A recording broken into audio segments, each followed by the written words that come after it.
Po letech se opět v letech sešly balóny ke svému létání. Tyhle balóny jsou trošku jiný, jsou nejmenší kategorii balónů vůbec a myslím si, že si zaslouží svoji pozornost. Krása těchto balónů je v tom, že jsou opravdu malé a vejde se vám i do osobního vozu.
Přestože jsou to malé balóny, piloti s nimi zažijí úplně stejně legrace jako s velkými balóny.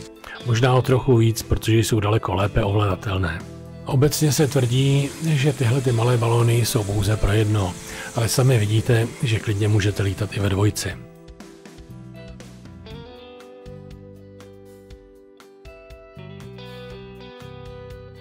A jak se dají řídit? Když se pilot domluví, přistane přesně tam, kde ho čeká jeho vůz.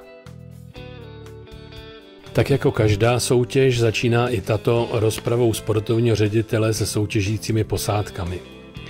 Základnou soutěže je opět pivovar MMX v centru obce Lety.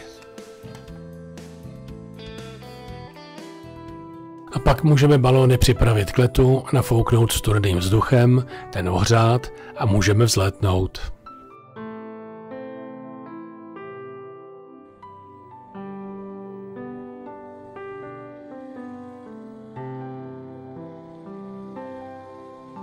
Obec Lety nedala soutěži k dispozici jenom název Lety v Letech, ale i krásnou a dobře připravenou balonovou arénu poblíž Berounky. Zde se připravuje k letu loňský vítěz soutěže Pavel Pichrt.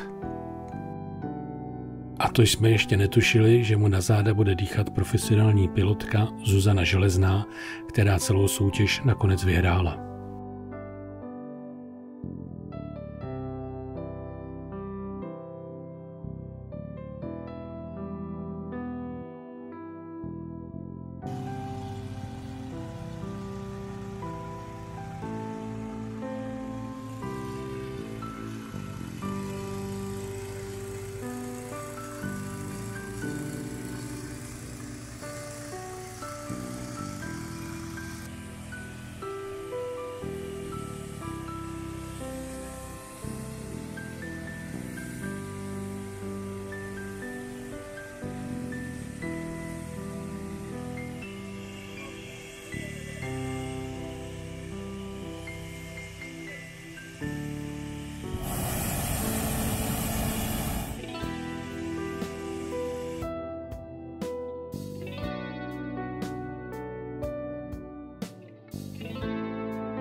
A nakonec odstartoval i Jaroslav Peldřimovský, který byl nejenom pilot, ale i sportovní ředitel celé soutěže.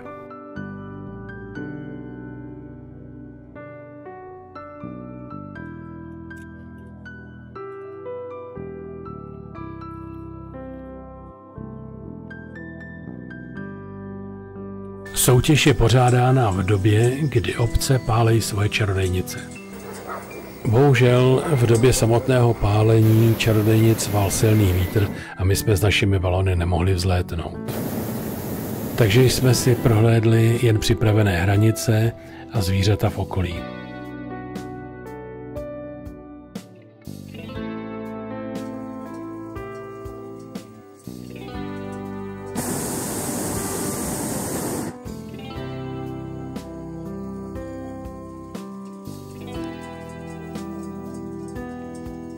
Po přistání je hezké shledat se s kýmkoliv, kdo bydlí v nejbližší vesnici, protože často přijdou a pomohou nám.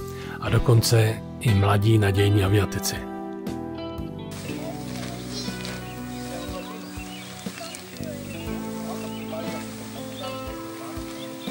A co říci závěrem?